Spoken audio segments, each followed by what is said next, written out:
komunitas cryptocurrency itu nggak di mana-mana di seluruh dunia. Itu menurut gua kebangetan ya.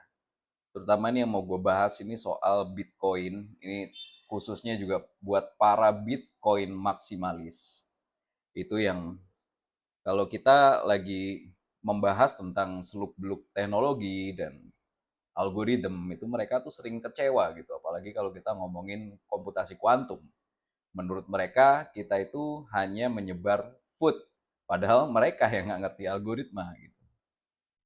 Contoh nih kemarin gue habis ikut polling yang dibuat oleh Hunter Beast Crypto Quick.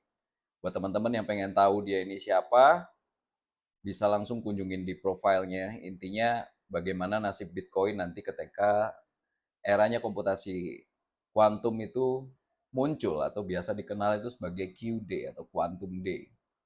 Di sini gue berpartisipasi sebagai orang yang betul-betul mencintai teknologi.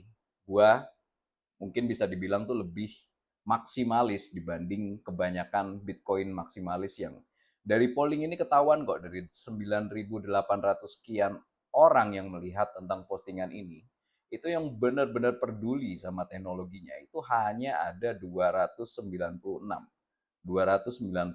suara yang diterima oleh si Hunter Beast padahal ini tentang hidup dan matinya Bitcoin gitu.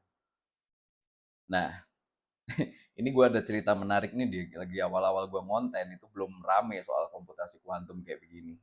Itu gue membahas tentang algoritma yang dipakai oleh Bitcoin versus quantum computers. Itu ada salah satu orang itu yang komentar itu dari omongannya sih kayaknya dia itu pertama Bitcoin maksimalis, kedua gue baru tahu loh kalau ternyata di Indonesia tuh ada advokasinya Bitcoin gitu. Jadi gue itu sampai di ini tantang ayo mau ketemuan di mana mau diskusi bagaimana gitu ya gue doesn't care gue bicara apa yang gue taunya tentang algoritma ya gue bicara tentang algoritma apa adanya gitu dan ini tolong banget juga buat teman-teman yang lainnya itu untuk stop mempromosikan atau mengadvokasi itu sesuatu yang kalian tuh nggak tahu gitu.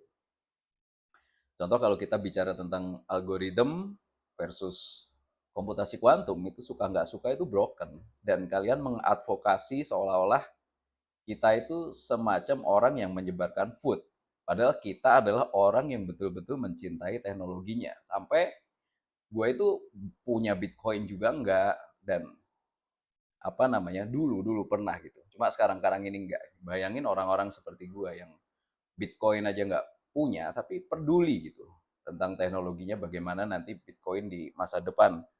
Nah, di sini gua kemarin voting itu untuk P2PK atau Pay to Public Key yang berjumlah 6 juta lebih itu untuk di burn, di freeze atau dibakar begitu aja. Karena ya menurut gua itu adalah cara yang paling gampang untuk Bitcoin nanti itu bisa survive di Q-Day atau di Quantum Day gitu. Nah, di sini tuh kan yang jadi masalah menurut mereka adalah salah satu yang gue pilih itu soal confiscatory. Confiscatory itu semacam kayak dianggap perampasan gitu.